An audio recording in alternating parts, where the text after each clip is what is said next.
Good evening, ladies and gentlemen, fellow Taylorians, and to all our live audiences. Today, we'll be having a live session via the Taylor's University Student Council's Facebook as well as YouTube channel for the electoral debate and speech session for the President and Vice President candidates. I am Tarisha Kanaglingam, and alongside me, there is Jonathan Jeremiah Edward. We will be moderating the electoral speech and debate session. Hi everyone, I'm Jonathan and I am the current president of Taylor's University Student Council, term 2021. And I'm Tarisha, the vice president of TUSC, term 2020-2021. Now that we are almost commencing to the upcoming term, this electoral debate session would be for the upcoming term of Taylor's University Student Council's representative year 2021-2022. For the first session, it will be between the candidates who are running for the position of president, which are Jasmine Aziz and Mikal Maslan. Jasmine Aziz, a freshman in her first year in Bachelor of Architecture. And we have Mikal Maslan in his third year in Mechanical Engineering. We shall start today's session with a humble introduction by the presidential candidates, starting with Jasmine. Jasmine, the floor is yours. Thank you, Jonathan. First and foremost, hello and good evening to all Taylorians. I'm Jasmine Aziz, and I'm a first-year student from Bachelor of Science in Architecture. I'm currently running to be the president of Taylor's University Student Council term 2021-2022. First and foremost, I would like to say if I am elected as the president, I will try to represent the students and make sure that the student voice is heard. And overall, students' experience continue to improve year by year. I have three main aims. Firstly is inclusivity for all Taylorians, your voice, everyone's voice, and lastly is TUSC for everyone. Let's move on to the first manifesto, which is inclusivity for all Taylorians. It's to actually making sure that all students feel included and no one feel left out. And how am I going to do that? It's by organizing events and activities to increase the interactions between local students and our international students. I would also like to try and create and enhance fun and easily access online platforms during the pandemic for students to be able to feel as if they are part of Taylorians.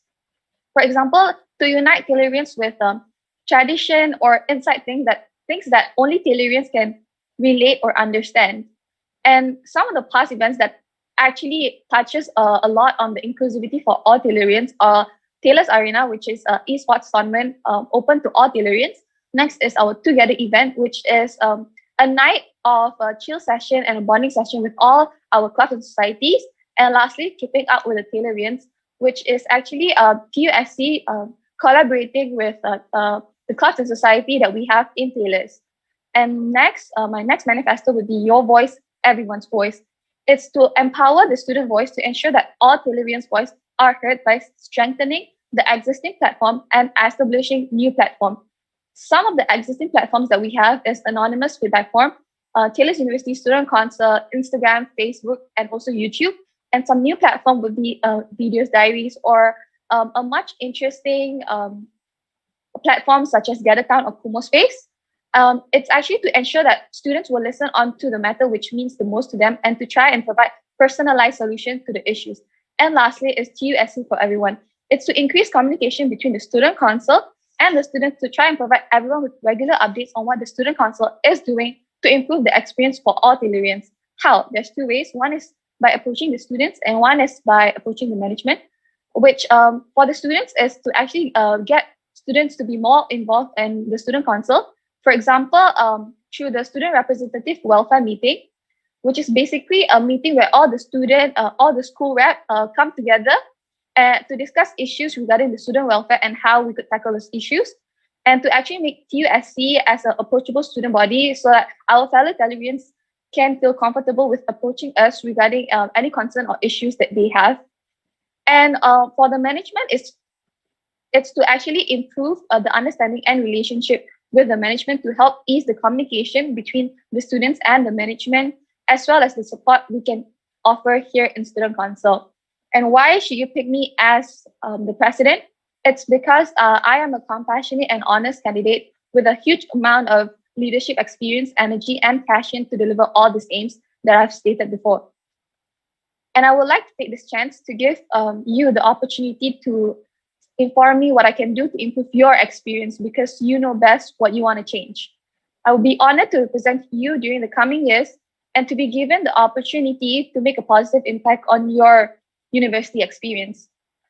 I feel like I have so much to give back to an organization that has given so much to me. And I feel like I'm ready to represent your student voice in leading this dynamic and inspiring organization. This means bringing new innovative ideas to further improve your experience as Tellurians. Lastly, to be united as one, together, everyone achieves more. Hence, vote for Jasmine as the president. Thank you, and back to you, Jonathan.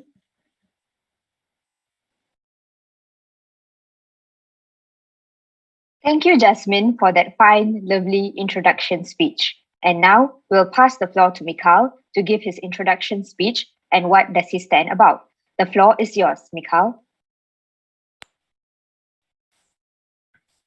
Thank you very much to the moderators, Jonathan and Tarisha. A very good evening. I would like to bid to the MCs, fellow candidates, Taylorians, and friends. I bid you all welcome to the Speech and Debate Week of Taylor's University Student Council 21-22, an event where prime candidates gather to display their potential and display their love and passion for this prestigious university. And before I move on to anything further, I would like to wish my fellow presidential candidate, Jasmine Aziz, all the best in her speech and debate for today. My dear Taylorians, my name is Mikhail Mazlan. I'm 21 years old and I'm entering my penultimate year in mechanical engineering.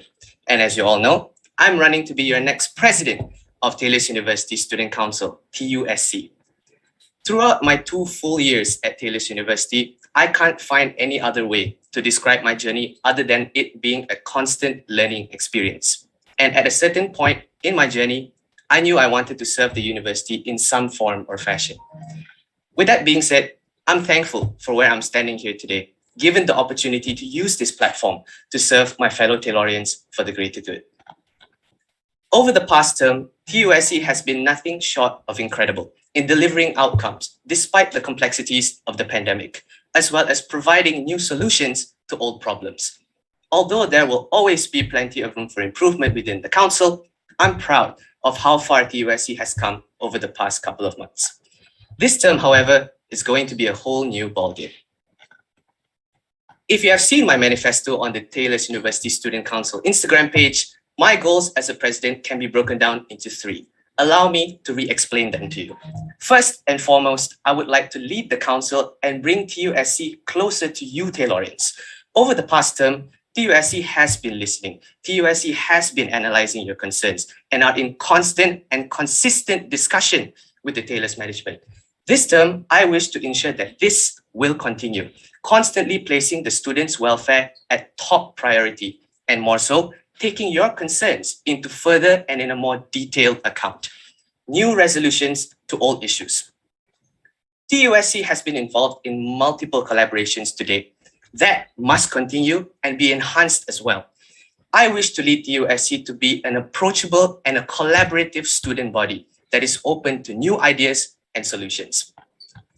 Moving on to my next point, to lead TUSC to be a platform for student unity, a platform to further strengthen the bond between the students of Taylor's University to include all Taylorians with diverse backgrounds.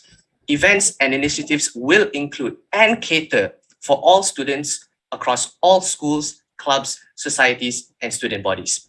And of course, the goal is to have collaborations with even more clubs and societies in Taylor's University this time, where it may be in the form of competitions, engagement events, or possibly even podcasts.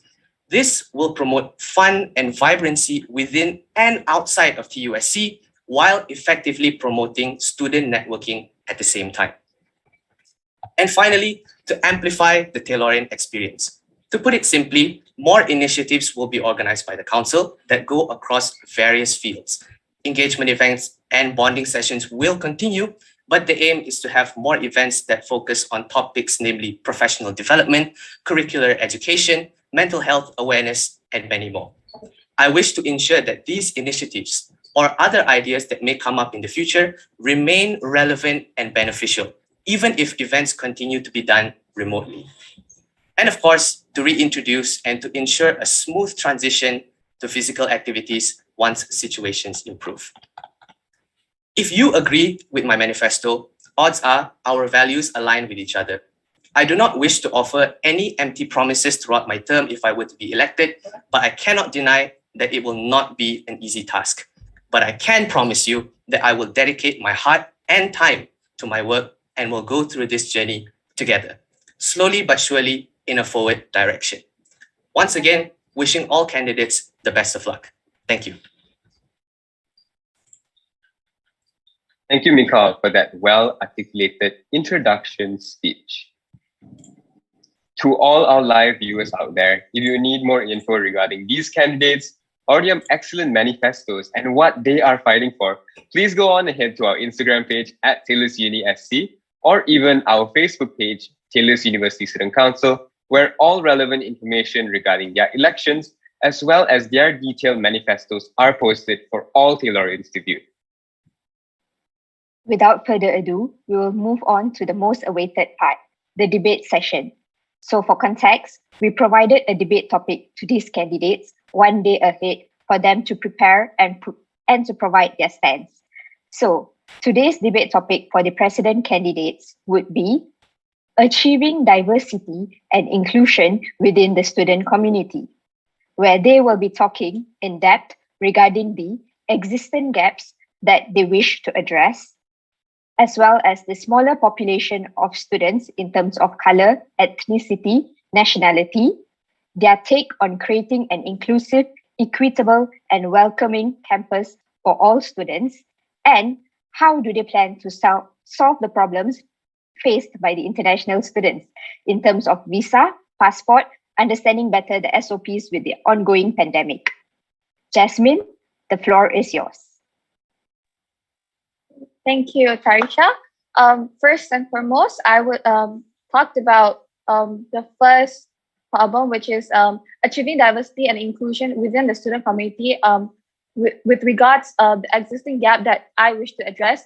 The existing gap that I wish to address, there's two, which is the first thing is between the international and local students, and secondly is between the class and society. So for the international and local students, I do feel and I can see even in my class itself, there is a gap between the international students and the local students, especially with this pandemic ongoing. Since you can't see each other face to face, it's much tougher for the international students. One, it's because of the time difference if they're not in Malaysia, so they are suffering of a very they are suffering and like sleeping schedule and time management because they might have to be awake for 2 a.m. for their classes, even though it's actually, for example, it's in the afternoon here in Malaysia. And if they are in Malaysia, things that they would need to face is actually to be alone in their own student house, for example, electoral or DK, and not being able to actually go out and everything because of the restrictions.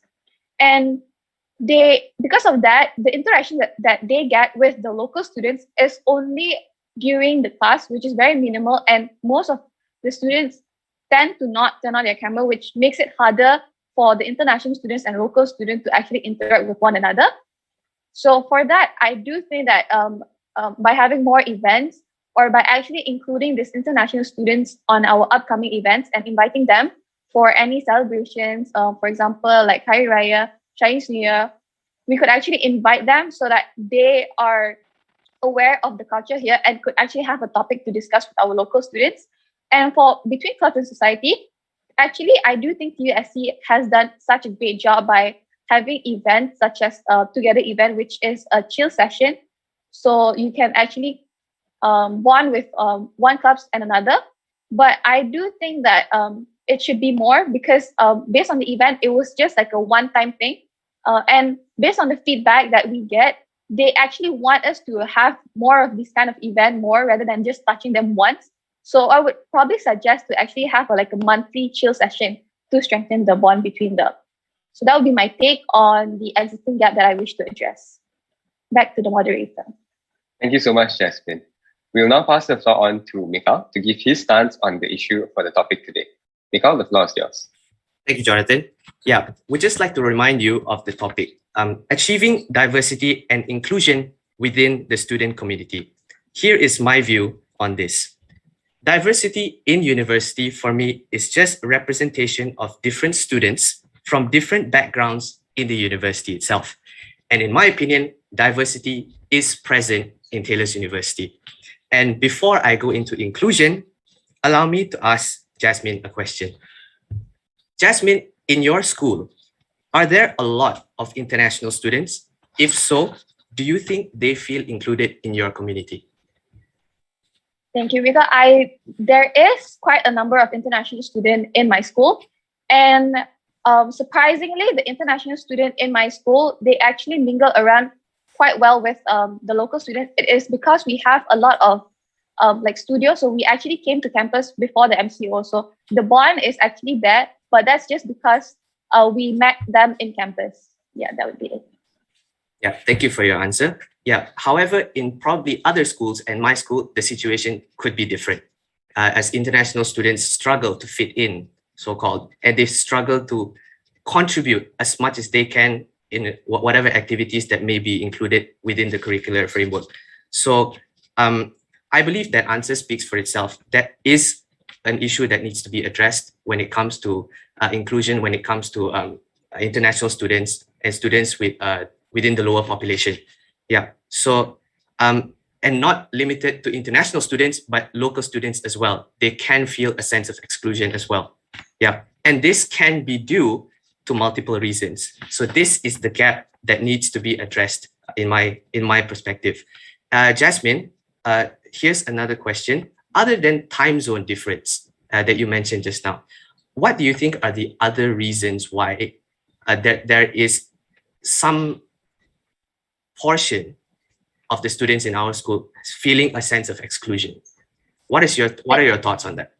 Can I know whether is it directed to international students or students in general? Students in general.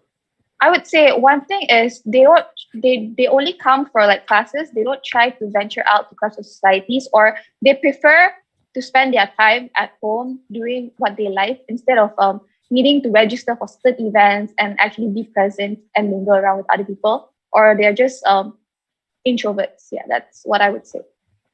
Yeah, thank you, Jasmine. And I agree with you, actually. Yeah, so for me, the issue is students feel excluded from the main pack due to brand new environments and having a whole new experience, especially when it comes to international students. So in terms of the causes, within international or even local students, there is a little bit of culture difference in there. And that might cause a big effect to these international or even local students. And that culture difference is the gap that we are addressing right now. Yeah, back to the moderator on this. All right. Thank you so much, Mikal. We'll now go to Jasmine. Jasmine, you can address what Mikal has said earlier, or you can either continue your stance on the issue. Okay, first and foremost, I would actually like to agree that I do stand with Mikal on these issues, because I do think that even in architecture itself, we do feel that it's super hard to interact with international students if they're not here, and actually they have to defer, which could actually lengthen their time and their studies, because they have to defer their studio because they have to be here physically. And in some certain circumstances, they are not able to do that because of the current situations. And that would be it for me to address for Mika. And now I would just like to talk about a bit on how I take on creating an inclusive and equitable and welcoming campus for all students. I do think that this is very important, especially to create inclusive and welcoming campus for all students virtually and physically once the situations gets better. And I would say that I would bring my first manifesto back, which is inclusivity for all Taylorians, which is actually creating events and activities to actually strengthen the bond between all the students, between the club and society, and also the international students and the local students. And something that I would actually try to do is to get to know each other's culture. So try to do events that actually not just talk about the culture we have here in Malaysia, but as well as the culture about those international students and how their country is different from us and what we can learn and something new, so that probably in the future, once the pandemic gets better, we could actually explore their country instead of them exploring our country, which we are currently doing by actually studying here in Taylor's. So I do think that inclusivity is very, very important. Even though we are currently all virtual up, this makes everything so much more important, because by having a pact to actually feel included and not feel left out, you can actually cope with this current pandemic, so that you don't feel like you're alone here. You're taking a degree, but you don't feel like you're taking a degree. So I do feel like the inclusivity is very, very important, especially throughout this pandemic. So that would be it. I'll pass it back to the moderators. Thank you. Mikhail, would you like to add anything to what Jasmine said? Yes, I would like to, Tarisha. Yes, thank you. However, although not everyone can meet up on campus now, I would say that shouldn't be a reason why they do not get along with each other, or we should not promote inclusion within the community, because virtual events and everything going on in virtual is something that we cannot control. So it's something that we have to adapt. Yeah. So as for solutions, I would like to propose is, as mentioned in my manifesto, actually, although we have been doing this for the past couple of months, but there's still room for enhancement, and continuing is a big step for TUSC. So as mentioned in my manifesto, collaborating with more clubs, my apologies, in Taylor's, ranging from community-centric clubs to even the international student societies, and have more engagement events with them is probably one of the best solutions right now if you were to understand each other's cultures or to promote inclusion within each other.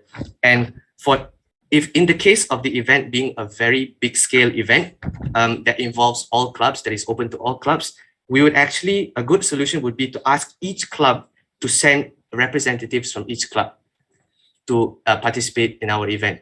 And I believe that is a good step to promote inclusion within the whole university itself. But given the fact that the event is big scale, that would definitely work. Yeah, so basically events to promote inclusion that can come in so many forms and so many fashions as well. Yeah. So allow me to bring up one more problem. And one problem that I faced when I entered university was I immediately felt a sense of exclusion the second I stepped into Taylor's University. And I believe it was because I didn't know students from other courses. I was just exposed to students of my course or my school. Yeah. So, and one thing I realized is during orientation and during the freshman events that you attend, the students' allocations when it comes to groupings, segregation when it comes to if it's on Zoom breakout rooms, it's segregated by school. And that's something that I would like to change if I had the opportunity to. Because if you segregate when it comes to school, you won't get to know other students from other schools, and you'll feel very confined within your course, and you won't get to know other people from other faculties as well. So yeah, for now, I'll pass it back to the moderators. All right, thank you so much, Mikhail. We will now pass it on to Jasmine. So Jasmine, Mikhail has mentioned a very important point about not confining students to only just about their schools, however, letting them venture out into other courses and so on to at least mingle around with others. What is your take on this issue? First and foremost, since for my orientation, virtual orientation, I do have to agree on Mikhail that I do feel excluded, and especially since because you have a whole week of events or orientation going on. So I actually enrolled with one of my friends, but she's taking psychology, and we didn't really have any Zoom. We rarely have it because it would be like a speech with your program director. So it would be a very kind of like secluded course by course kind of what do you call that, orientation.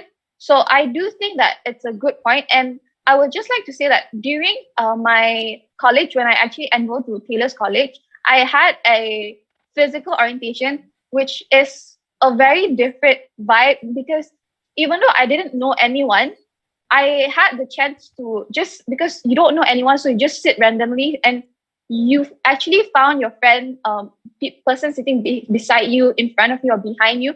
is not going to be the same cost as you are. And because of that, it's actually fun because you actually get to know people from different schools so that you can hang out and actually see what their school is doing and what your school is doing instead of just talking the same thing which is related to your school. And I do have to agree on the orientation, especially one of the things that we did was the TUSC Welcome Elites, where we actually interact with all the freshies. But I do believe that it would be best if we could allocate people from different schools in one Zoom call. So we do have to figure out on how are we going to make that possible for the next intake, if it's possible. So I do agree on Mika on this date, and thank you. I would talked about my next point, which is how do I plan to solve the problems faced by the international students regarding visa, passport, and understanding better SOP with the ongoing pandemic. So first and foremost, since I am not really keen and I don't really know how the process is with the management, so I would probably want to discuss with the management to see what we can do to actually help the students to settle these issues. But on the other hand, I do have an international friend where I am super close to her, and I do see her facing a lot of problems with visa renewal, passports, and also a vaccination. As she's here in Malaysia, the vaccination process has not been easy on her. So one thing that I could probably try to implement if I do become the president is for those who are coming to Malaysia, which to probably provide guidebook with relevant and up-to-date information regarding visa process, passports, vaccination, and how is the Malaysia's government current take on international students and what are the process, so that each of them don't have to go to different sites to actually find out what is it. Meanwhile, they can just refer to our guidebook, which is always updated. So that would be my take on it. Now I'll pass it back to the moderators. Thank you. All right, thank you so much, Jasmine. So I just want to touch on a little bit of your topics. So the both of you have actually mentioned a lot about clubs, societies, methods of how you would actually reach out to these students to get inclusivity and diversity. However, there is a large number of students who actually do not participate in these clubs and societies. So how do you actually intend on getting them to actually join together and get them included into the campus life? Mika, the floor is yours. Yeah, thank you, Jonathan. I think a major reason why some or a big portion actually of the university students do not participate in the clubs and societies is the lack of awareness on these clubs and societies. Knowing Taylors, and I think all Taylorians know this, that clubs and societies in Taylors is big, and there's a lot of choices. And I have a couple of friends, especially in my course, that do not participate in any clubs and societies due to the fact that they don't know what to pick. They don't know that this club A exists, club B exists, club C exists. So I would say a possible solution to that is to raise more awareness on each club, to push each club to put their club out there further. Yeah, and probably come up with a summarized booklet on the description on each club so that everyone can get a further understanding on each club. Because I have numerous friends asking me, what does Taylor's University Student Council do? What does this club do? What does Club A, Club X, and stuff? So I think an initiative or an action to further promote the understandings of each club is vital for students to join the clubs and societies. Yeah. All right. Thank you so much, Mika. Now the floor is to Jasmine. So Jasmine, same question to you, but to add on also, there are multiple clubs and societies with international students. However, there is also a big number of international students who do not participate in these clubs and societies, which make it a lot more harder because, as you said earlier, they have different time zones and everything. So same question to you with this addition.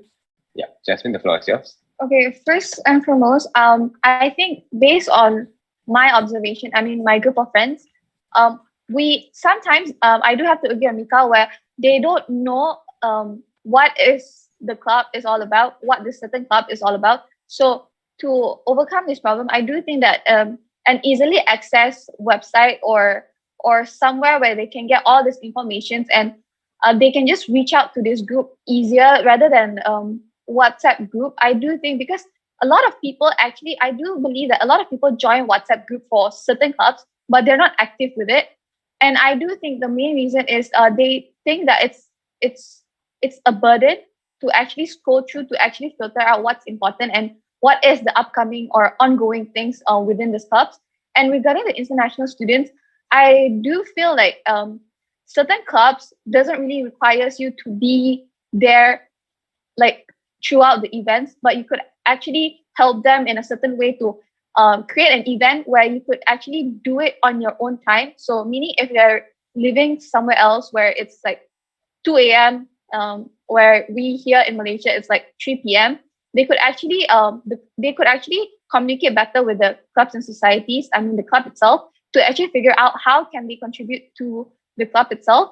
Because we have like certain clubs, for example, like our Taylor's Girls Up, which I think they renamed themselves to Dear and Them.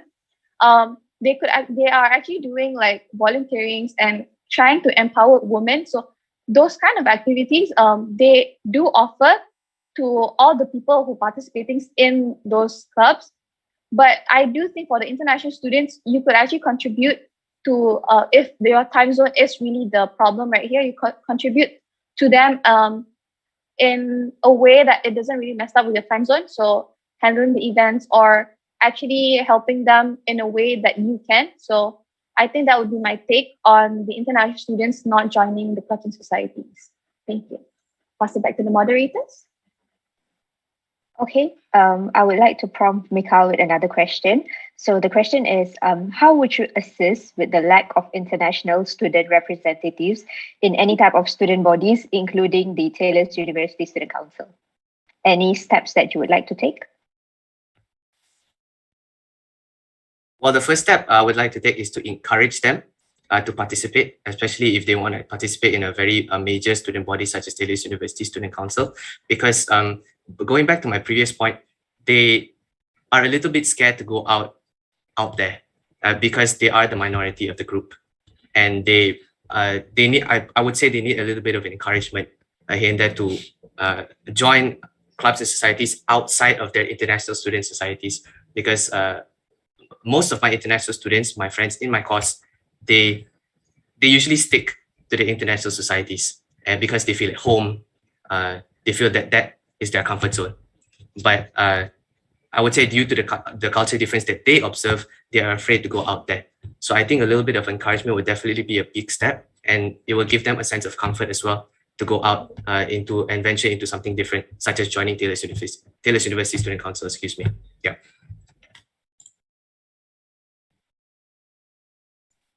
Right. Is that all from you, Mikhail? That's all from me. Thank you. All right. Thank you so much, Mikhail.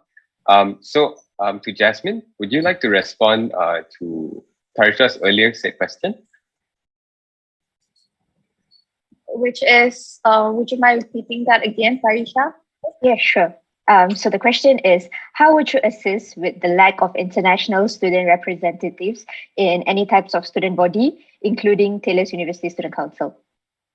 Okay, so I have to agree on Vika on this, because I do think that them feeling like they left out is something that hinders them from actually wanting to join. Even though if they want to join, they'll feel like as if it's a bunch of locals and I don't really understand what they're talking, especially if they're talking in Malay. So they might feel like they'll be left out. So I do think that the inclusivity for all Taylorians plays a big part in actually helping all these international students feel like they're welcome. And we are all a part of Taylorians, and there's no such thing as difference between local students and international students. So I do think that we have to point it out and make sure that they are aware of that. And I do think that more international students will be keen on joining even our student bodies or all the other clubs and societies. So that would be it. I'll pass it back to the moderator. Thank you so much, Jasmine. So let's go on to another perspective of this debate topic for today. So there are certain communities in Taylor's that are marginalized and also hit by racism and so on, sometimes, oftentimes by probably students or even some of the staff or whoever.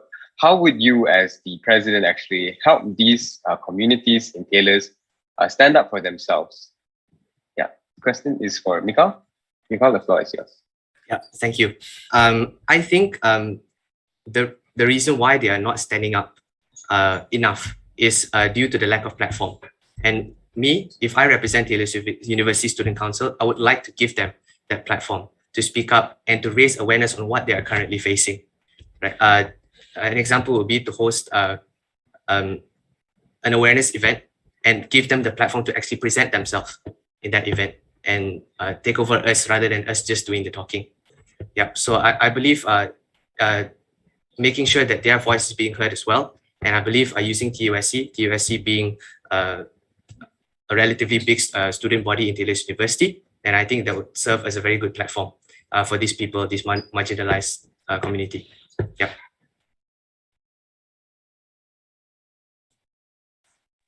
All right. Thank you so much, Mikal. So that actually wraps up our debate session for now. Right now, we'll actually be going into a Q&A session. So for our viewers out there, we have actually put our Slido links in the chat, both on our Facebook Live and also our YouTube Live.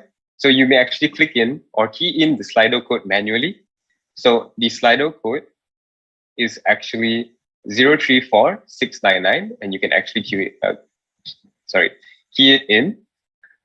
Yeah, so we'll give you guys a few seconds and we will actually be starting off our Q&A session shortly with Jasmine first. All right, so the first question to Jasmine, which is our top voted question, is you mentioned events several times just now. If you were the president, will you prioritize events or welfare matters?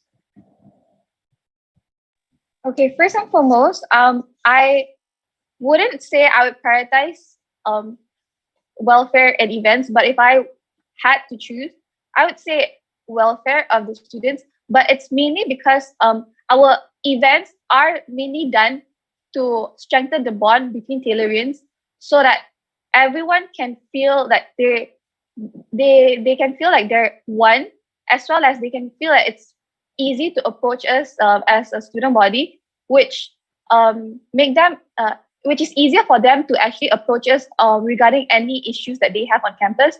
So I do think that both of them actually come together, because one actually helps you helps the student to approach TUSC, and another one is actually making the students to approach TUSC for issues that they might have in Taylor's. So that would be it for me. Pass it back to you. Thank you, Jasmine. I do agree with your stand. Certain welfare matters actually do relate with the events that we organize. So the next question, which is top voted, would be for both the candidates, but I think Mikal will go first, and then later on, Jasmine, you can add. So events were proposed to matters that were related to student welfare. Will you prioritize the CI department to solve the problems rather than the CW department?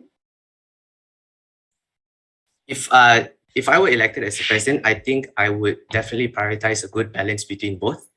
As the CI department focuses mainly on clubs and societies, and the campus welfare department focuses on the welfare of the students.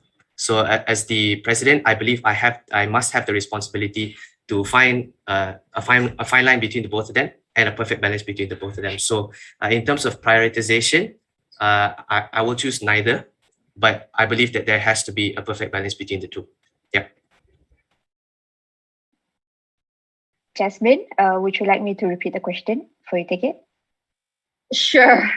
Okay, so events were proposed to matters that are related to students' welfare, because by right, the students' welfare goes under the campus welfare. But the question is, would you prioritize the CI department to solve the problems or the CW department? I would have to say I do agree on Mikal. And one more thing that I would just like to add is we are working as a student body. I mean, TUSC is one. Even though we have 3 different departments, I do believe that they can collaborate to actually work to handle these issues that has been brought up. So I do think that it's it's possible for them to collab and work to solve this problem. So that would be my take on this question. Thank you. All right, so our next question is for Mikal. So, Mikal, your solution seems to be centered towards new students, but what else can you do for the current students of TUSC besides events? As I said in my opening speech, all the initiatives that was done by the previous batch, that has definitely caused a big impact when it comes to bringing students together. Whereas if it's new students or existing students, I wish to continue the value of that in my term if I become the president. And if I was talking about new students in my previous points, I believe that there are values that I can implement, and there are ideas and values that I can implement to the existing students as well. So when it comes to events, when it comes to any sort of initiatives, competitions, possibly podcasts, campaigns, all those values can be put in to the existing students as well. And I would like to continue all the good practices that the previous term has done. Thank you, Mikal. All right, the next top voted question would be, what makes you stand out against your competitor for the president spot? Jasmine, would you like to go first? Okay. First and foremost, I would like to just point out that me and Mikal is a very good friend. And I do believe that we both have our pros and cons between ourselves. And why I would say I have the upper hand, or why I am a better candidate than he is probably that I'm very honest, and I do wish that all the initiative that I do during my if I do become a president, is centered around the students and focus a lot on the students. And one more thing is probably I'm a good planner, so I do look things overall and also in detail. So for any certain issues that might seem a bit too big, I don't mind looking at it as a problem and also go in details to actually figure out how we could tackle this slowly but surely. Yeah, I guess that would be it for the question. Thank you. Pass it back to the moderators. Mikal, would you like to elaborate more on this? Yeah, thank you. Yeah, Jasmine, I totally agree with you. I think both of us have our own qualities of our own selves. And but if I were to talk about myself in this situation, just a disclaimer, I have so much more to learn. Even though I'm running for the presidential position, I have so much more to learn, and there's much more room for improvement. But at the current moment, I would say one of the biggest perks that I have right now is the fact that I am a people's person. And I have been dedicating myself to networking myself, making a lot of friends since the day I started university. And whatever it is, I prioritize the fellowship of my friends, the fellowship between the club members as a whole as well. And besides that, I would say experience plays a good role as well. I've been in TUSC for 2 years already, and I've been in multiple clubs and societies. And I would definitely use the values that I've learned from those clubs and societies and bring it to TUSC and bring TUSC to greater heights. And I do that vice versa as well. Whatever I learn in TUSC, I will implement that even in my real life or in my other responsibilities as well. So I do find a perfect balance between all of that, and I do not let anything that I just said disturb my studies at the same time. So yeah. Thank you so much, Mikal and Jasmine. All right, so I'll move on with the next question, which is posed to the both of you guys. So you both keep mentioning events and club representatives and so on. Are you guys more keen on events than the welfare of the students? So I'll pass it to Jasmine. I don't think if I am elected, I don't think I would prioritize events over the students' welfare or vice versa, because I do think that the importance of both is equal. And we do have departments that's working on both. We also have our campus relation. So I do think that there is a great balance in maintaining and focusing on all three aspects. That's why we have the departments available instead of just having one department focusing on anything events. But I do feel like events and welfare are equally important, mainly because of my reasoning just now, which events actually bond us together because we can't be in campus physically, which makes it harder to connect with people. And if the student don't feel like they're connected to us, it's going to be harder for them to actually approach us regarding any issues they have or their own welfare. So that would be it for the question, I guess. Thank you. Pass it back. Thank you, Jasmine.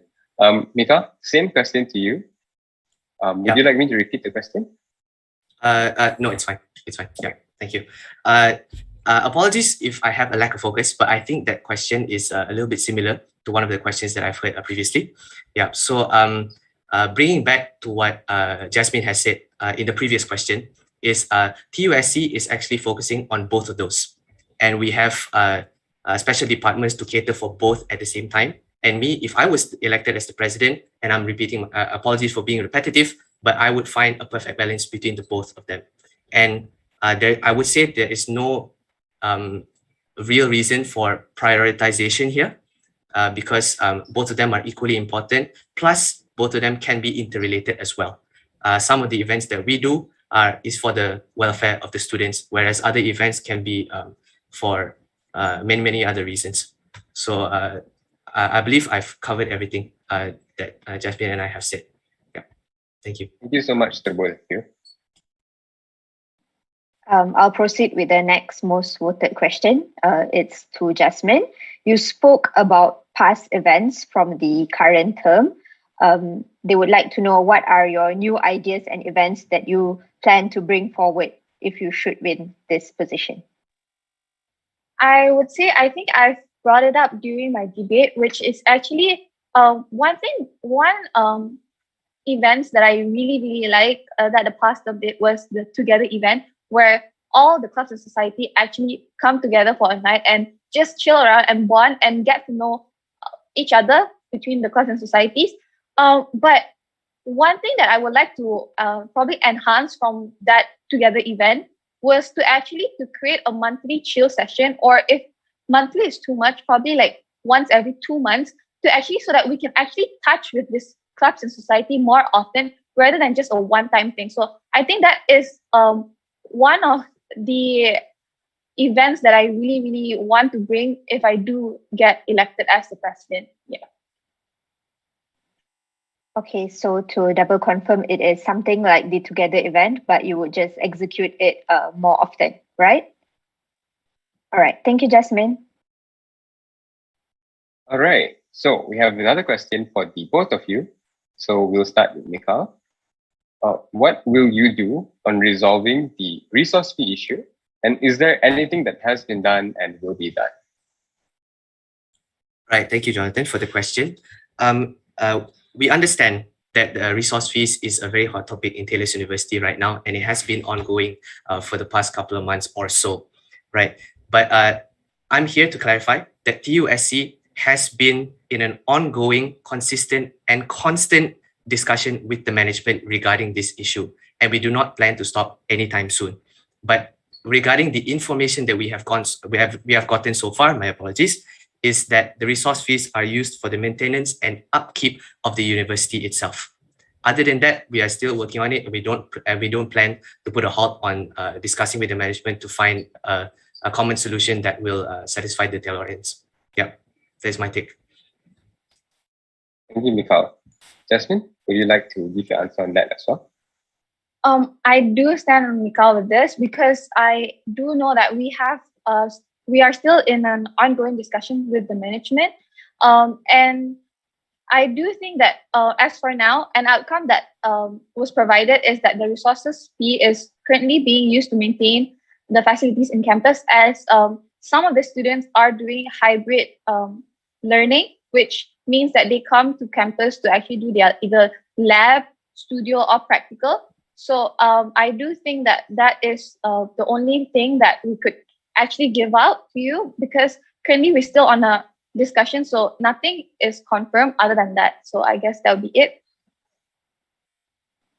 Thank you. Thank you so much. Thank you, Jasmine. I'll proceed now to the next question. Probably would be our final question. So the question is, you both mentioned about inclusivity of international students. What about the LGBTQ community or the less disabled community? Yeah. Mika, would you like to take it? Yeah, okay.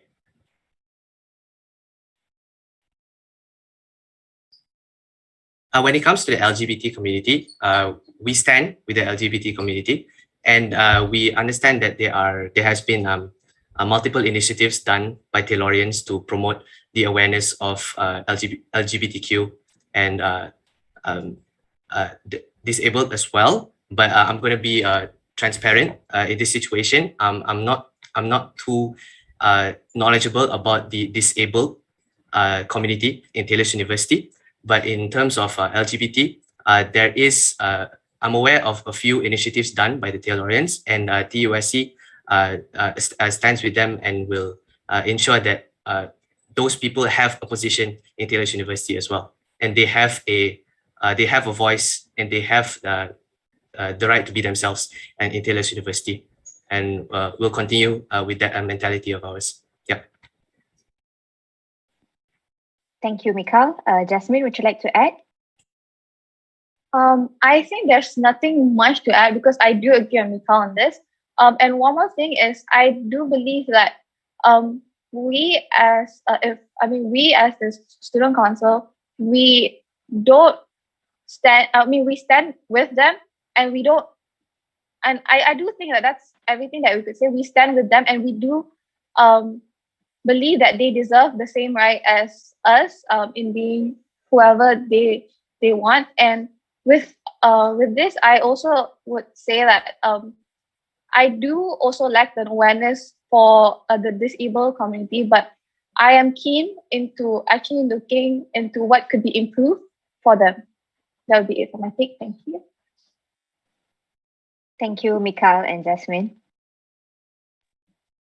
All right. So thank you to everyone who has actually put in their questions in the Slido today. Unfortunately, that is all the questions that we have from Mikal and Jasmine today. The unanswered questions, we're so sorry that we are unable to answer those questions, but we are short of time. If you do want to ask these questions, maybe later on, you may DM our Instagram page. Possibly we may get back to you through that. Okay. So moving on, I will pass it back to Tarisha to add on. That is all for the electoral speech and debate session from the president candidates, Jasmine Aziz and Mikal Mazlan. It was an insightful debate session, as well as a good platform for all the Taylorians to get to know their representatives better and to cast their votes accordingly when the voting period commences, which is from the 27th August, this Friday, up till the 3rd December 2021. We will now take a short break before we get back live for the vice president candidates, their electoral speech and debate as well. The short break will take place now. See you all later.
Hello, ladies and gentlemen. We're so sorry to keep you waiting. Before we proceed to our Vice President session, we would actually like to wrap up the presidential session with Jasmine and Mikal giving their last final words before the voting starts at the end of this week.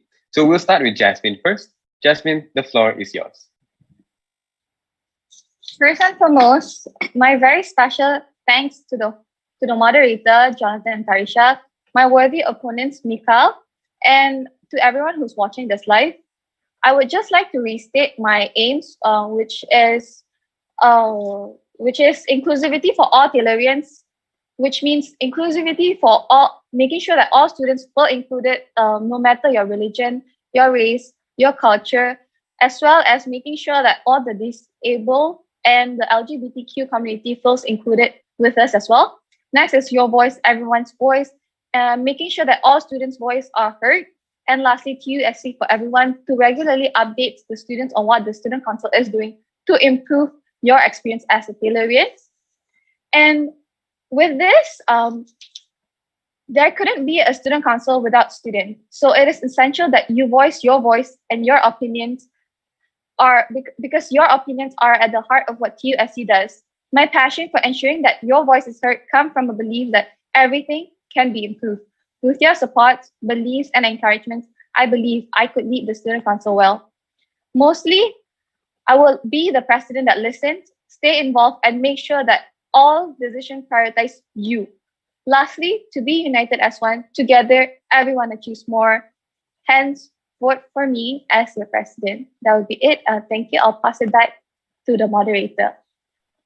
Thank you so much, Jasmine.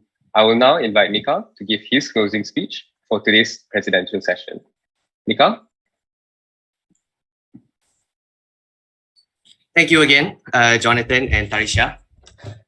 Ladies and gentlemen, Taylorians and friends, before I end my run of speeches for today, I would like to take this opportunity to thank everyone that is watching me here, standing here today, everyone that has been with me throughout this campaign. Thank you for your support. It is that support that allows me to continue on. I would like to remind you that I am just a regular Taylorian just like you, and I wish for my experience in Taylors to be better and better. As a person who dedicates his life to balancing every aspect of a good student, I believe my competency, good adaptability, and commitment in my responsibilities will hopefully lead to this prestigious position. And I'm positive in serving the university wholeheartedly together with my exceptional council. If you believe your values align with mine, it is a good sign that I am the right choice for you. If I am elected to be your president, I'm confident in dedicating myself to the development of TUSC and Taylor's University as a whole. Make the right decision. If you would like to find out more about me, my achievements, and what I do, you may find my LinkedIn profile on the bio of TUSC's Instagram page. I would like to end my speech here, and I wish the rest of the candidates all the best. Thank you. Thank you, Mikal and Jasmine, for your closing speeches. That will wrap up our president candidate speech and debate session. We will now take a short break before we commence back at 9:05 for the vice president's speech and debate session. Thank you.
Welcome back, everybody. For the next session, it will be between the candidates who are running for the position of Vice President, which are Yomi, Nandita, and Clarence.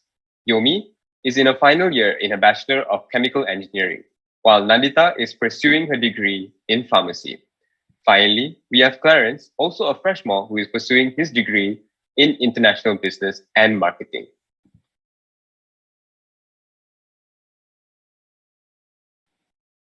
We shall start today's session with a humble introduction by the Vice President candidates, starting with Yomi. Yomi, the floor is yours. Thank you, Tarisha and Jonathan. Good evening to everyone present at today's debate and speech session. I'm Yomi, currently in my first year of chemical engineering. Although I'm a first-year student, I've taken the courageous step of running for the vice president position. That is because of the encouragement from my seniors, and also because I've been wanting to give back to the Taylor's community and do something for the students, especially during the difficult times of the pandemic. Being in the student council has given me great motivation and a drive to make things happen. I'm prepared to give all my efforts and dedication in return for a better environment for all Taylorians. Finally, before I get to the main part of my speech, I'd like to thank all my seniors who have guided me into taking this position and wish a good luck to my opponents and close friends, Nandita and Clarence, who are here with me today. Please spare me 3 minutes of your time. I promise to make it worthwhile. So, what do I stand for? I uphold to this saying, showing kindness to one person might not change the whole world, but it may change the world for that one person.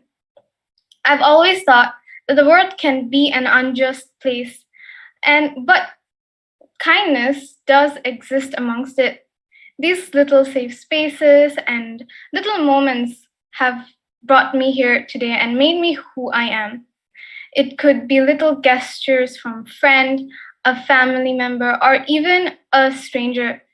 As simple as throwing a smile at me would be the fuel to keep me going for the day. We never know what someone is going through, but our little actions can change their whole perspective. And that is the exact reason that I'm here today. I want to be thankful for those moments who brought me here today, and I want to return them with gratitude to the students who may need it now. If I were to be elected as the vice president, I would like to focus on awareness. Awareness is a powerful catalyst for positive change. Therefore, I would like to take the initiative to spread awareness to keep our community knowledge and on the various ongoing issues regarding mental health and student welfare. Acknowledging and identifying a problem is like the main and the first step to resolving it. As an international student, I have faced difficulties in fitting in to a new environment, to the new culture, new terminologies, new behavior of the people who are around me. I wouldn't want anyone to go through the same phase where they have to figure out how to fit in or where to fit in. And so therefore, I would like to be there for those students. So I'm here today, and what do I stand for again? I stand for what's right for the community. I stand for what's fair for everybody. I stand for taking the initiative when problems arise. I stand for all Taylorians. I stand for you, so stand for me. Thank you. I'll pass it back to Jonathan and Taisha. Thank you, Yobi, for that fine, lovely introduction speech. And now we'll pass the floor to Nandita to give her introduction speech and what she stands about. The floor is yours, Nandita. Thank you. Okay, a very good evening to everyone watching a very good morning, or a very good afternoon to those who are not currently in Malaysia. I'll start off by introducing myself. My name is Nandita. I'm 21 years old and I'm currently in my second year studying Bachelor's of Pharmacy. And I'm originally from a small town in Johor called Batu Pahat. And I've been a student here in Taylor's since 2018, where I did my A-levels and now I'm pursuing my degree here as well. I'm going to start off my speech by being completely honest with everyone here today that running in an election, especially an election to be the vice president of TUSC, has never been something I saw myself doing. And this was mainly because I was guilty of having this mindset that in order to be elected as the vice president, I needed to stand out from the rest and be really special.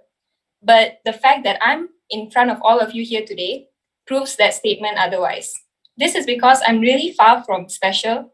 I'm just an ordinary Taylorian like all of you. And being here for almost 3.5 years, I have experienced the same struggles you have gone through, and it really pushed me to want to do more for the community here. So stepping into this election, I really needed to ask myself as a fellow student, what do I want to feel while studying here? What can be better improved? And how can I do that as a future vice president of TUSC? And I realized that in the end, it all boiled down to 3 main aspects that I think are essential to grow and flourish in our diverse community that we have here in Taylor's. So the 3 main aspects are basically, if I were to be elected as the vice president, I would want to ensure that all students, regardless of their background, regardless of their nationality, their identity or sexual orientation, constantly feel included, heard, represented, and cared for. And the main reason why these aspects are really important to me is because of my own personal experience while studying here in Taylor's. Like I mentioned earlier, I was from a small town in Johor, and moving to Subang, I was really lost. And it really put me in a really difficult position because I was put in a situation where I did not know anyone. I did not know my way around, and it took a toll on my mental health. But the fact that I was blessed with these 2 housemates who were amazing, Keisha and Surah, who were 2 international students from Mauritius and Maldives. They were really my pillars all throughout my pre-university days. And they made me feel constantly included. They made me feel I could rely on them and fall back on them if I ever needed to. And that's exactly what I want the Student Council to be for the Taylor's community. So to wrap everything up, I want to say that our university is really far from perfect, but we have come a long way. And with my vision as a vice president of the Student Council, I believe that we can do better and we can make Taylor's a university of the present while upholding the core values that we strive to embody. Thank you.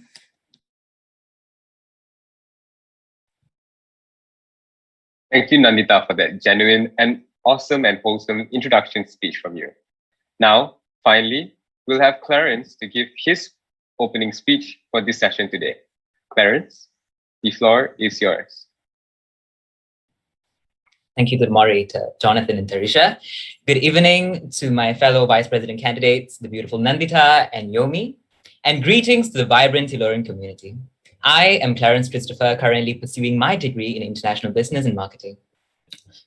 I am here today to win your hearts and hopefully your votes for the vice president position. Before we dive into what I stand for, I would like you to take a quick look at our lives as a student in today's pandemic-struck world. Across the globe, students have been deprived from the freedom of a mask-free world, a world where we could meet each other to build bonds, friendships, host events, and live our lives for all its glory.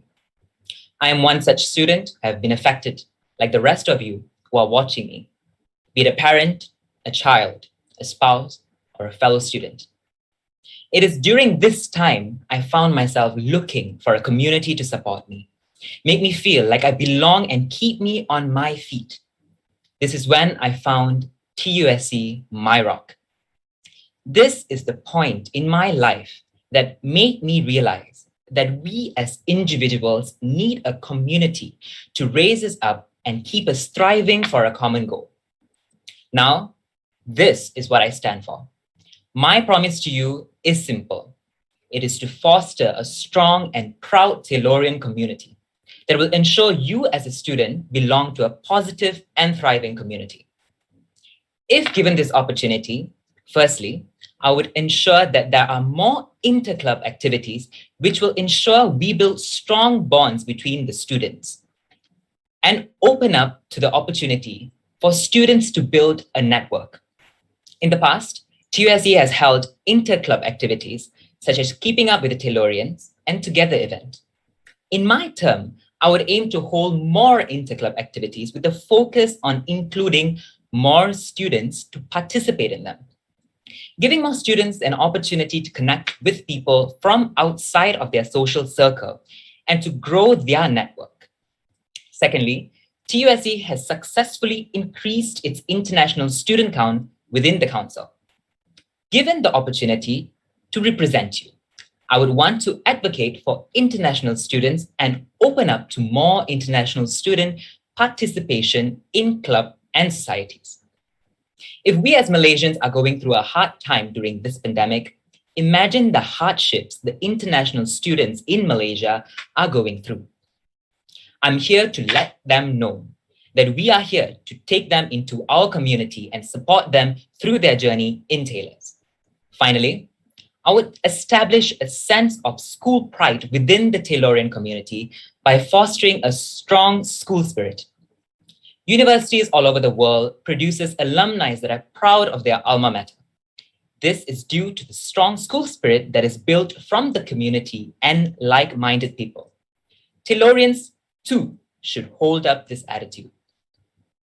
This is my vision for the future of TUSC and Taylors, a community that sees beyond the bounds of our differences and celebrates the boundlessness of community. This is what I stand for. This is my promise to you. Thank you.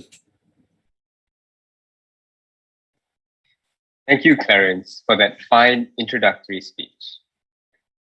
To all our live viewers out there, once again, if you do need more info regarding these candidates, manifestos, and what they are fighting for, please go on ahead to our Instagram page at Taylors Uni SC, or even our Facebook page at Taylors University Student Council, where all relevant information regarding their elections, as well as their detailed manifestos, are posted for all Taylorians to view.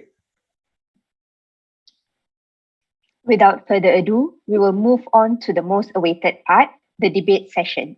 So for context again, the topics were provided one day ahead for these candidates to prepare and provide their stance. So today's topic for the Vice President candidates would be leading the Council to ensure it remains as a relevant platform that facilitates student wellness and sustainability, where they will be talking in depth regarding the students' physical and mental well-being, be it physical, mental, emotional, and social health.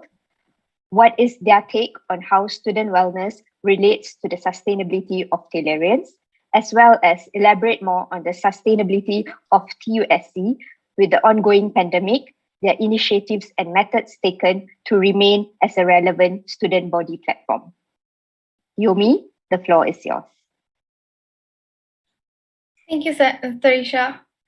So let me talk about mental health and what I think about it. So mental health is somewhat a taboo topic that is not taken seriously enough. Mental health is not a destination that one person needs to achieve. It's more like the process. Like people say, mental health is not a destination.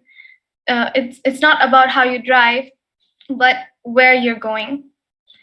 Mental health in Malaysia is the second most common problem after heart disease. So you guys can understand that how important it is.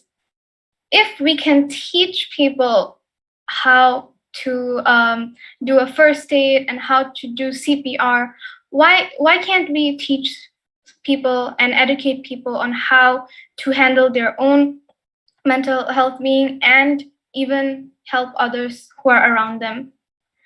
Let me ask everyone a question. What do you think someone does when they are upset about something? The first response most people have would be, it could be various responses, but some of them would be maybe piling up the emotion or just ignoring it or staying quiet about it. And that's the first thing that we can think of are these because it has been normalized. So why can't we normalize speaking up about this problem instead and letting people be more expressive about what they're going through, even if it's just if they're having a good day, just expressing it could make a big difference. And if we're speaking about physical health, it is connected to mental health. It is connected to social health, like emotional health, physical health, mental health, social health. All of these are connected. And even a research has been done in the USA by 6 different universities using surveys and other means. And it has been proven that they're all interconnected. And as for sustainability, it can only be reached when we take care of each other's mental well-being. And I really wish to normalize and keep everyone aware of these things and leave a permanent impact which other batches can follow or even carry out in their own way or even a better way. As long as our events organized by the Student Council understand and believe what I just stated and can apply to their events, we can lead the council to ensure that it remains as a relevant platform that facilitates student wellness and sustainability. So yeah, that's my take on it. Thank you. Thank you so much, Yomi. Indeed, this topic of sustainability and wellness is a broad topic. So I'll pass it on to Nandita to take it away. The floor is yours, Nandita. Thank you. So when I first heard this topic, I was really excited because it really aligned with one of my manifestos, which was how I want to use the Student Council as a platform to place more emphasis on the students' overall well-being. And this is because, especially now, I think we all can agree that the students' well-being in terms of their physical and mental health is really suffering drastically. And that is because we had to suddenly adapt to a very new way of learning. From having physical classes, we're suddenly changing it to online classes. And then now we have a mixture of both, which is hybrid learning. So with that being said, there's a lot of uncertainty. There's a lot of feelings of very like you're alone in this struggle. But I want people to remember, I want the students to know that they are not alone. And I want to use the Student Council as a platform to do so. And with that being said, I want to focus on how we can remain as a relevant platform during this challenging time. So what I think is an important thing to do is to make sure that our Student Council is a very approachable Student Council, one where students feel safe enough to approach us and voice out their concerns and issues. And besides that, I want the council to be able to adapt to any changes that are occurring right now and to keep up to date on the issues that students are going through, which means that instead of waiting for students to come to us with their issues, we should be the ones to reach out to them and find out what they are currently going through and to amplify those issues to raise awareness about them. So that is my view on the topic that we have here today. And now I'll pass it back to the moderator. Thank you, Nandita, for providing your speech. Next, we'll have Clarence to lead the session. Yeah. Thank you, Tarisha. Taylor's University has successfully laid out a platform for students to find their own community through clubs, societies, and facilities that address all aspects of a student's well-being, be it physical, mental, emotional, and social health. But given the current situation, we have been deprived of this opportunity, which was available to us. This is where the council should show its true potential. We should be the link between the students of Taylor's and their community. To give you an example, an exercise challenge could be held in collaboration with the Rotary Club of Taylor's Lakeside. Now hold up. The reason for this is because the council should allow students to find their community within Taylor's by displaying what each club does through collaborations that any student can participate. We allow the students to find their people. The emphasis on community is because it is a fact that people are motivated when they work in groups. This will allow students to stay connected and at the same time allow them to keep their mental health in check. Allowing students to connect with each other will allow them to see that every other student is going through what they are going through as well. And they are just like any other human being. This is my take on it. Thank you. Thank you so much, Clarence, for that take. We'll go back to Yomi right now. So Yomi, do you want to further proceed with your stance earlier, or would you like to comment on what Nandita and Clarence have talked about? I would just like to say that I completely agree with Nandita and Clarence that yes, we should make the council a very approachable platform and also try to approach the students. Yeah. All right, is that all, Yomi? Yeah. Yes. Okay, thank you so much, Yomi.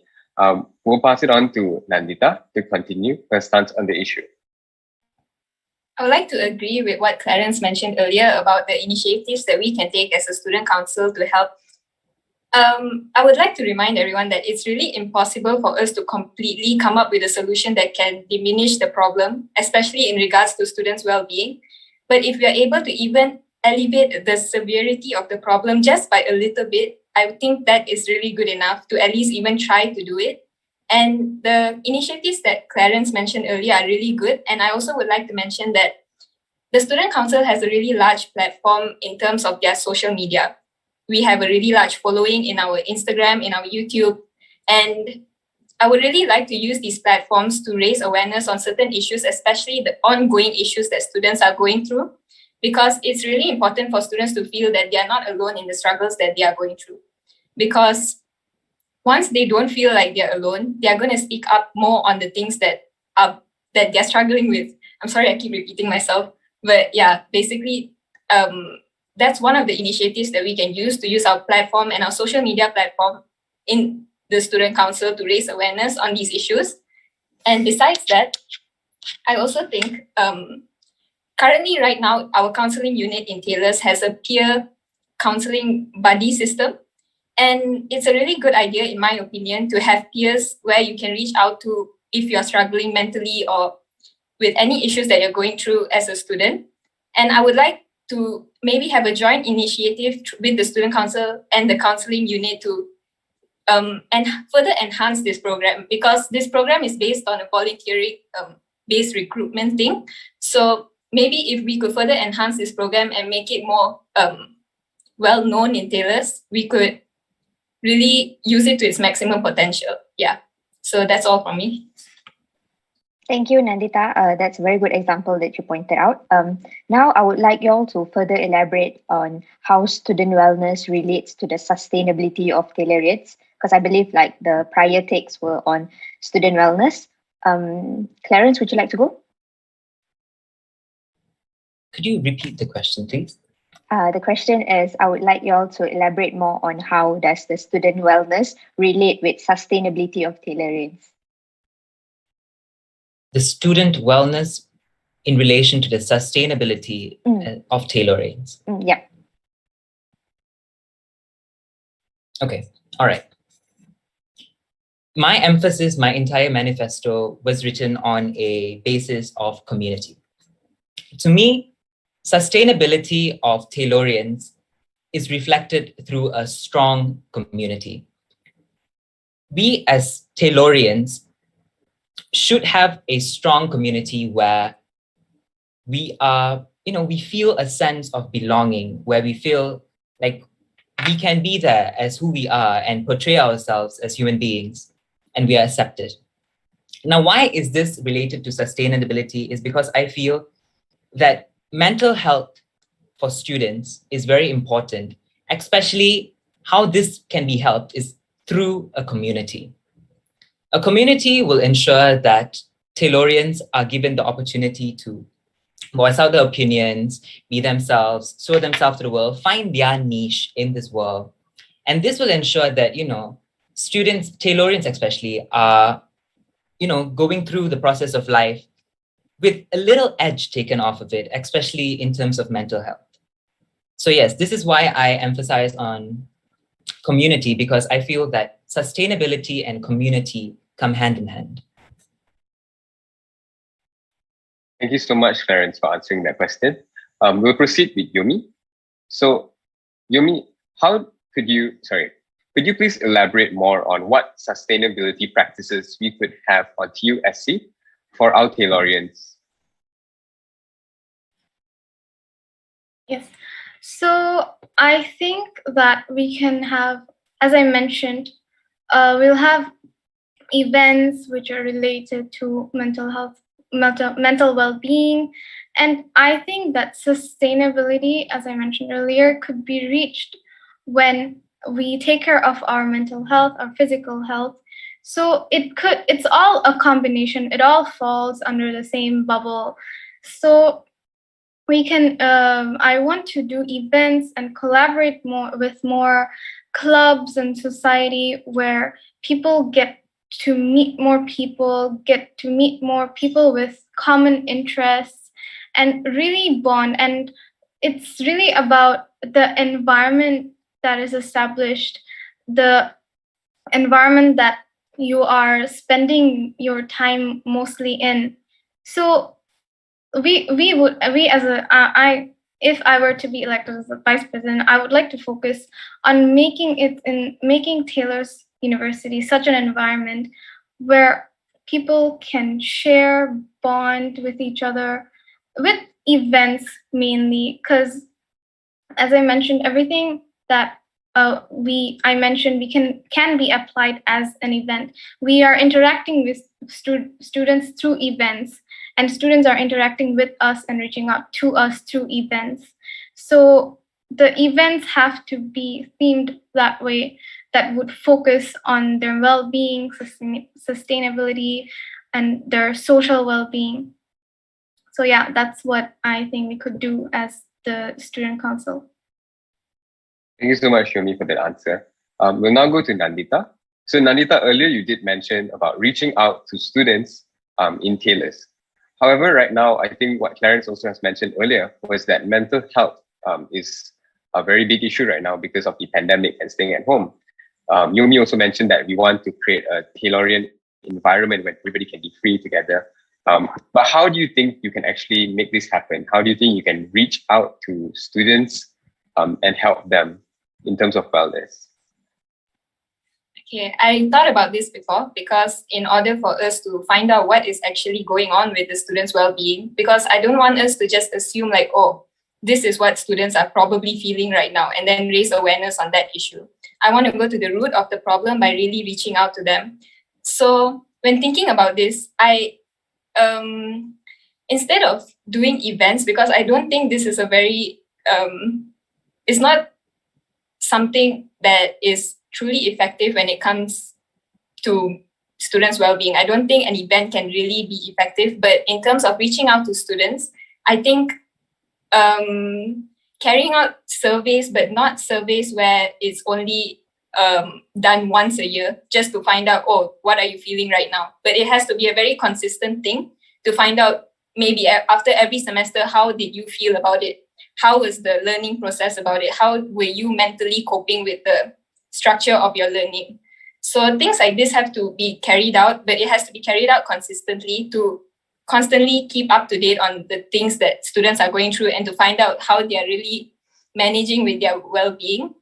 And yeah, so maybe we can come up with platforms as well where they can anonymously voice out their concerns and issues. Yeah, so that's my take on it. Thank you, Nandita. So we'll proceed with Clarence next. So Clarence, would you like to agree or disagree to Nandita's point about carrying out surveys instead of events to help with the wellness and sustainability of the Taylorians? I would say that I agree with Nandita's point, but at the same time, I also disagree to a certain extent, because I feel that students who are always undergoing mental health normally are not really brave enough to come out and say to the world, hey, look, I'm undergoing a mental health issue right now. For me, event is not something that we do one day, the next day we forget about it. An event should be a place, a gathering, where people can come together and see each other, struggles, each other's struggles, get to know each other, what is happening in their lives, even in small, simple terms. For me, that is how people get to know that they are normal. It's fine to undergo mental health issues. It's totally okay. But an event would encourage them to come and join because there are so many other people who are joining rather than writing a petition, which would be fine, writing a survey, which would be fine. But an event for me is more sustainable in a way.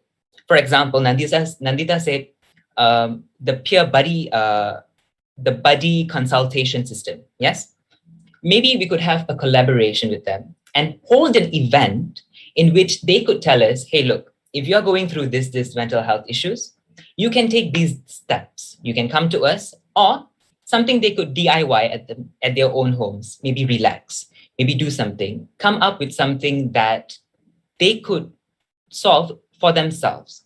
Because surveys, yes, they are very good, but of course, an event which emphasizes on mental health, which shows that there's a community of people who are undergoing the same struggle, and all of them can come together to face a common issue. And that's why my emphasis is on events. Yes. Thank you, Clarence. Now I would like to proceed with another view of the debate topic, which is the sustainability of TUSC as a student body.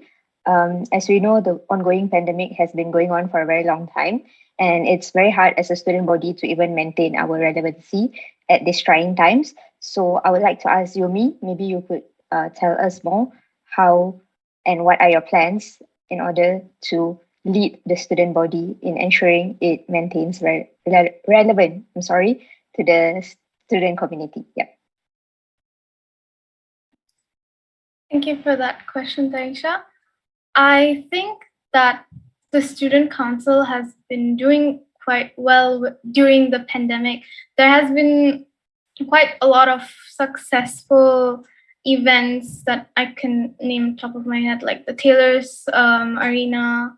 It was quite successful. And I would like to follow what my seniors have been doing, or even carried out with more in a more improved manner with the problems that they may have faced during when they were planning the event.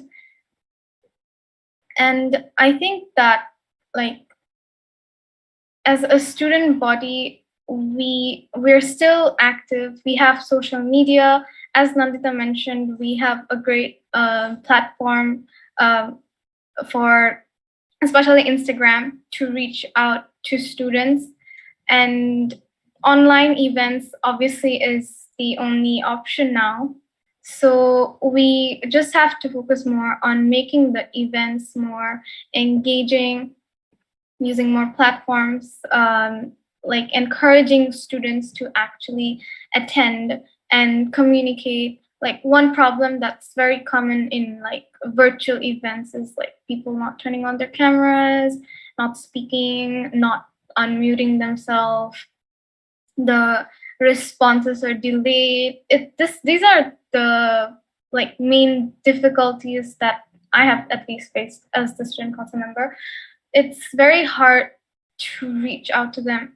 So actually, it's more like if one person turns on, if you're in a breakout room, let's say, and if 5 people turn on their camera, you'll be more encouraged to open your camera as well, especially amongst the freshies who are very new to the environment, and they're just starting off in like this virtual learning system. It's very difficult for them, and I understand.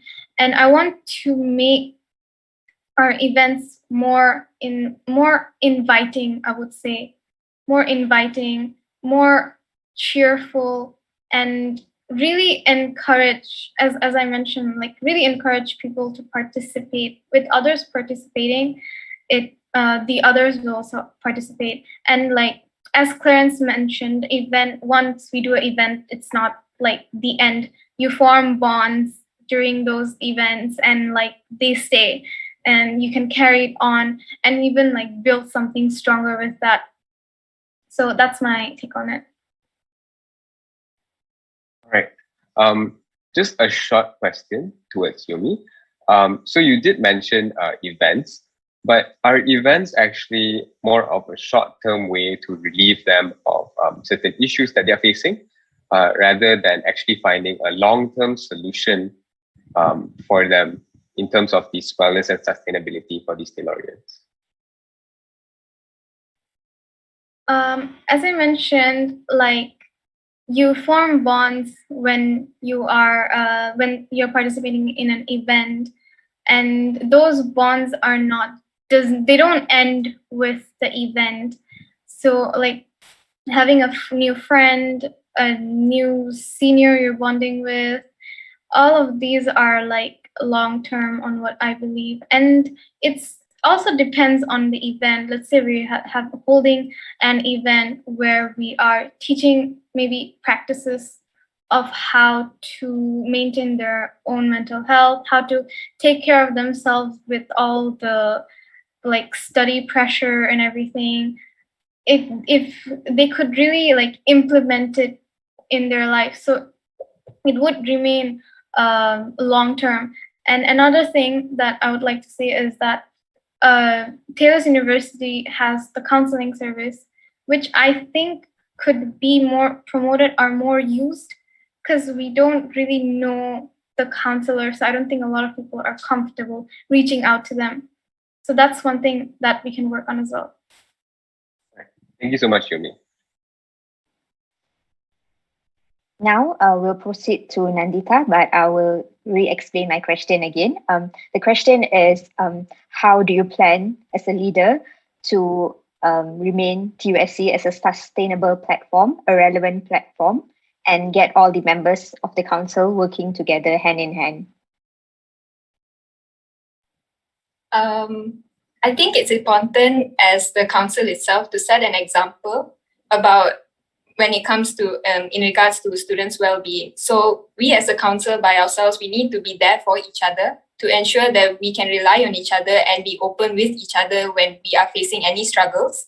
And in terms of staying relevant as a student council to help facilitate the students' wellness and sustainability, I think it's really important, like what I mentioned earlier, to ensure that we are really approachable and that we establish a very safe environment where students can approach us if they want to, and we can amplify the issues that they are going through, ongoing issues that they are going through, and to always remain up to date to any concerns or any problems that they are facing, especially in regards to their physical, mental, or social health.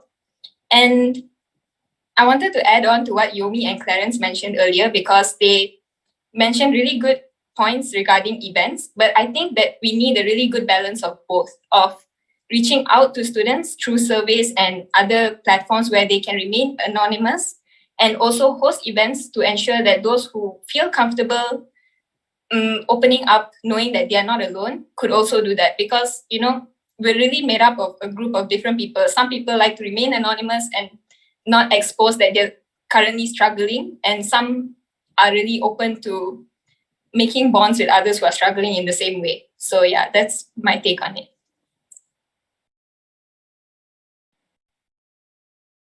Thank you, Nandita. Now we'll let Clarence answer this question. But again, I would like to repeat my question. The question is, how as a leader do you plan to lead TUSC as a student body platform and ensure that all the members of the councils are working together hand in hand? All right. Yes, I would agree with Nandita's and Yomi's point. The council should have a mixture of surveys and also events. But I would like to emphasize on something that I've mentioned earlier. To me, the council should be a link between the students and the community. For me, an example would be if we held something with Rotrack. Rotrack is my main example to go because I've been quite involved with them. So for me, this is how we display ourselves. We are a link between the Rotrack Club and the community. Sometimes there are so many clubs and societies that Taylors have to offer, which is literally mind-blowing. It's crazy how many clubs and societies we have. For me, Taylor's University Student Council should be way that students find out that this is the people that I want to be with. This is my community. If your interest is eating, then obviously the Wine and Dine Club is for you. But how do you find that out? Obviously the ECNS day, not everyone is always there. And I have tons and tons of friends who do not even participate in any club and societies. For me, events should be held as a way for the council to portray all these other clubs and societies as it is, to show them that, okay, maybe you could belong to this particular community, or maybe this particular community, for them to pick out who are their people, to join them. And this, in a way, will sustain Taylor's University Student Council as a link, a bridge between the entire network of clubs and societies and the students and the community, the Taylorian community. Yeah. Thank you so much, Clarence, as well as Yomi and Nandita, for all your stands regarding this debate topic. Thank you to the three of you guys, and thank you to our audience for watching the live stream so far. We'll actually be ending our debate session for now, and we will be proceeding into our next session, which is the Q&A session. So the Slido links have actually been sent into both chats on the Facebook Live as well as on YouTube Live. So please pay attention, click the links, key in the code, and drop your questions over there, because we'll be going into Q&A session right now. So we'll start first with Yomi. All right. So this is actually questions for all of you, but I think Yomi can answer first. So what sets you apart from the other candidates, and why should we vote for you? Yes, so I think that Nandita and Clarence have their own qualities, and I personally would say that I can view things in a more different perspective than like a lot of other people that I have met. I have been in many diverse environments in different situations in different countries. So I think that experience itself gives me a lot of more of a broad mind and a broader view on everything. Yeah, that's yes. Thank you so much, Yomi. We'll now go to next person, Nandita, to answer the question. Would you like me to repeat the question? No, it's okay. I think I remember it. Right. So I would really like to agree with Yomi, like what she said earlier. Instead of phrasing it in a way like what makes me stand out from the both of them, we all have our own strengths and weaknesses. The strengths that I have you might not find it in Clarence or Yomi, and vice versa.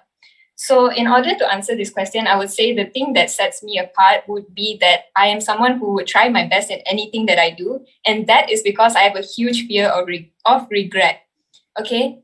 And this really drives me to try my best in everything that I do, because I wouldn't want to go through something and come out of it thinking, oh, I should have done better, or I should have done this instead. So with that being said, if you think that with that quality, you think that I deserve to be the vice president, then do vote for me. Yeah. Thank you, Nandita. Same question to Clarence. Clarence?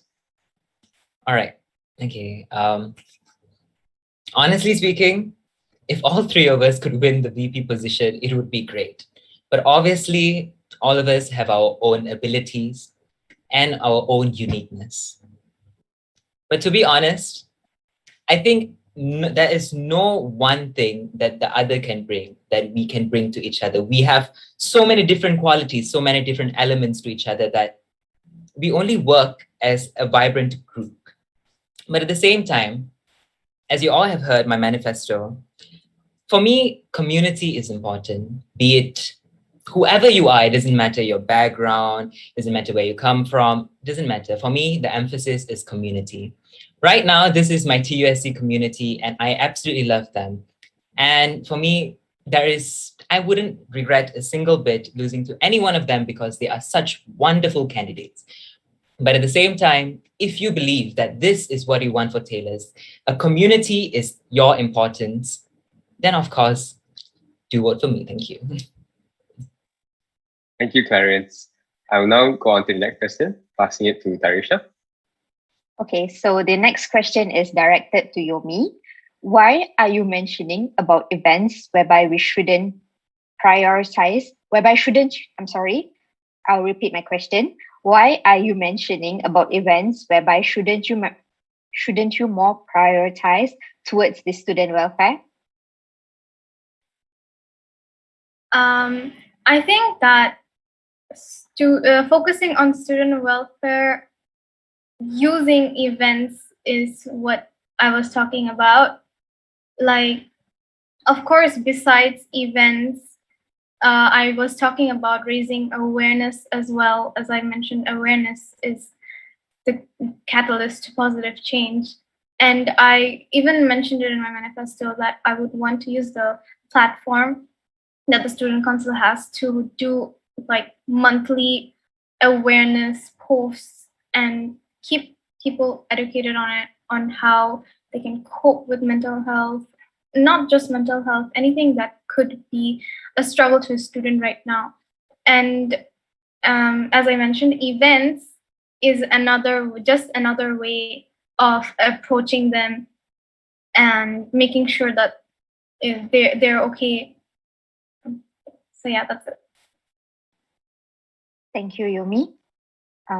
So I'll proceed with the next question as well. So the next question is directed to all.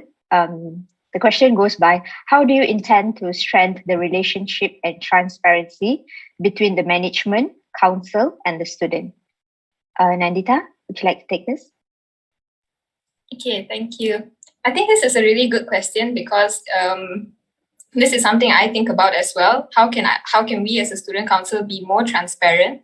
And the thing is, we have to remember that as a council, we are kind of the middle ground between the management and the students. So in order for us to maintain fairness, we need to make sure that whatever that we are giving out to the students has to be somewhat approved of the management, and also vice versa. Things that we are telling the management, it has to be things that are valid and relevant and directly from the students.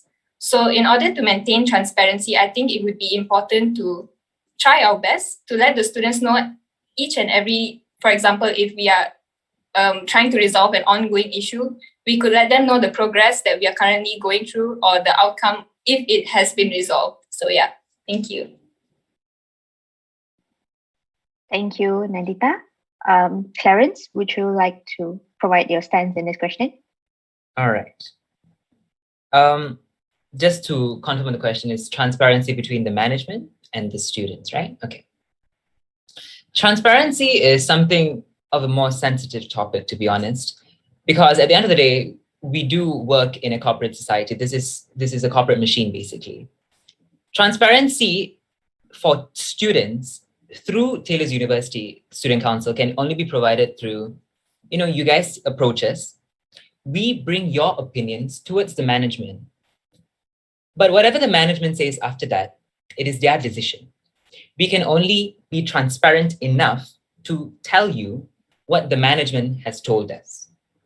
We can't just, because at the end of the day, we are a student council and we are bound by rules and regulations. We have to abide to them. If not, we risk our own position in the school. So yes, for me, the council is a representative for the students. Transparency, in terms of transparency, I think the council always, whenever there's a problem, we always approach the management. Whenever students bring us a problem, we approach the management.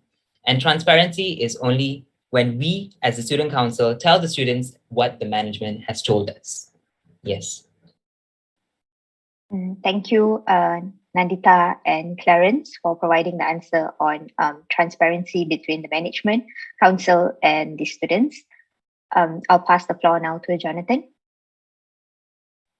All right, so the next question is towards Yomi. So our next top voted question is, what if someone you really don't like is voted to be your fellow EXCO member?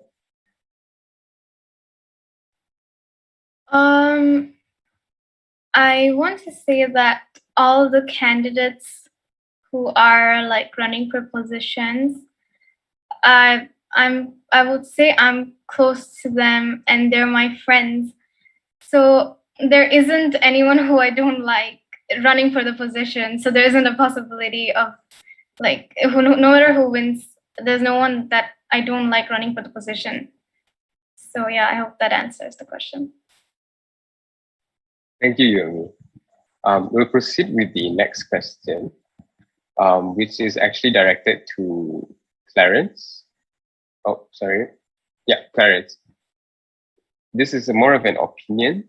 I feel like having events are good, but not all students want to join an event and have the feelings or mental state in the open.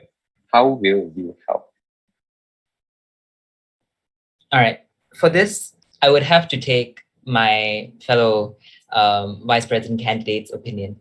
When she said, it gave me a good idea when we need to come up with surveys and events.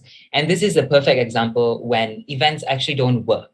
Because at the end of the day, we can only be the link between the community and the students. We cannot spoon feed them to join a particular club or society if they don't want to. So in that case, a survey might help.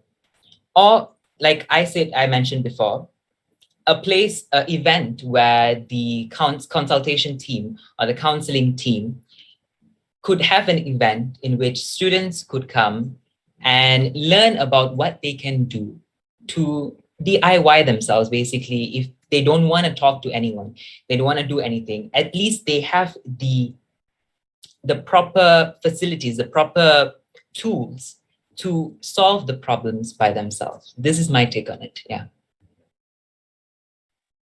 All right. Thank you, parents. I actually have a question about your DIY. So what do you actually mean by DIY mental health? That is a good question indeed. Actually, I had to DIY it myself in a way, because I have been through some struggles, especially being a freshman and not being able to see any of my friends ever. Like I'm literally on the screen every day with them. And you tend to get lost in your own thoughts, in your own mind. What I mean by DIY is methods such as maybe you could take a 20-minute meditation session off the bat. This is not a perfect example, but something that you could do which would alleviate what you're feeling at the moment. Maybe talking to a friend. Sometimes people don't think about it, especially when they are going through a mental health issue. They don't think about, okay, I could call my friend and talk to them. But we have to understand that sometimes we have to ask for help. So that's why I mean by tools, maybe something that could trigger them, or maybe I should try this out. Maybe I could try this out. That is what I mean by tools. Yeah. Thank you, Terence, for that clarification. All right. Next up for Nandita, a question to you. A point raised about mental health. However, clubs such as Connect carry the same points. How are your actions more effective than what is currently pursued? I think I'm not trying to come up with solutions to how to say, I don't want our solutions to be better than another club's solutions. I don't want our initiatives to, I don't want it to sound like I'm trying to make initiatives that are better than another club's initiatives. But rather than that, I would like to maybe work hand in hand with what they already have and maybe further enhance it, because like we mentioned earlier multiple times, we have a really large platform. So maybe we can use our platform and further enhance whatever initiatives that are already existing within other clubs, like what the question mentioned earlier, Connect. And yeah, and if any other initiatives were to be brought up through the student council, it would be to further enhance whatever already exists and not to diminish whatever is being carried out by another club. Yeah. Thank you. All right. Thank you so much. Thank you to the three of you. That actually marks the end of our Q&A session. For those questions that did not get answered, similar to the session before this, you may DM us on our Instagram page if necessary. Also do follow us on Instagram because we do have future events with our candidates over here where you guys may drop your own questions later on. So thank you so much to the three of you. I will now pass the floor to Tarisha. All right, so that is all for the electoral speech and debate session from the vice president candidates. It was an insightful debate session as well as a good platform for all the Taylorians to get to know better their representatives and then cast their votes accordingly when the voting period commences, which is from the 27th August, this Friday until the 3rd December 2021. Before we wrap up, I would like to pass the floor to the three candidates to give their final wrap-up speech before we take the final ending speech. So Yomi, you may take the floor. This has been a great session, and I've learned a lot from my own, from the candidates who are here. And thank you to Jonathan and Tarisha for organizing this. This is like the first virtual, like fully virtual election, and I don't think it's like very easy to pull off. So thank you for that. And thank you to all the participants who are here and who listened to us throughout the session and gave us questions, because when you question us, we'll think about from different perspective, and that really helps us improve our performance as well. And yeah, so it was very inspiring. All the speeches from my candidates, from the candidates here, were very inspiring. And I hope my answers answered your questions, and I was clear, and my message was delivered to all the Taylorians here, the message that I wanted to convey. So thank you for this session, and thank you for everyone. Thank you, Yomi, for that closing speech. We will proceed next with Nandita. The floor is yours. Thank you. So my closing speech is really going to be very brief and short. So basically, I would like to thank the council members first for even allowing me to come to have this opportunity to run in an election, for believing in me when I didn't believe in myself. And Clarence and Yomi, regardless of what the outcome of this election is, I would like to say that I'm truly relieved that both of you are the ones running alongside me, because I know for a fact that the vice president's role in student council will be in good hands regardless of the outcome. Yeah. So thank you. Thank you, Nandita, for your closing speech. Clarence, the floor is yours. Okay, thank you, Tarisha.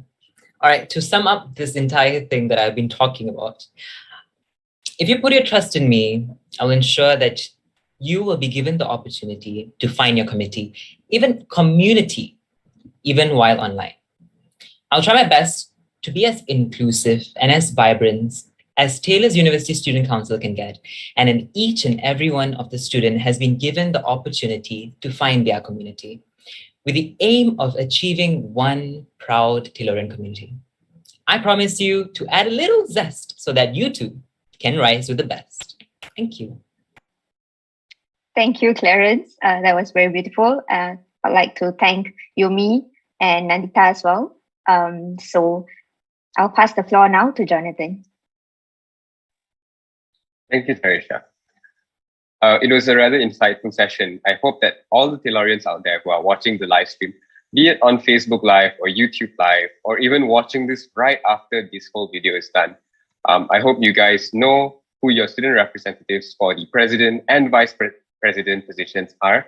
And I hope you guys know that it is in good hands. Voting opens on the 27th of August, which is this Friday, and it closes on the 3rd of September. So please do vote for your representative, who you want to be the next president or vice president. We are also having the three directors, the directors of campus welfare, campus integration, and campus relations tomorrow, which is Tuesday at 8 p.m. till 10 p.m. It will go in the order of campus integration, campus welfare, and finally, campus relations. We hope to see you all there tomorrow. Until then, stay safe and stay hydrated. That is all for today. Thank you so much.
when I say the things I say. I just keep on having all these strange thoughts. What kind of thoughts? Just thoughts. Funny thoughts about you and me.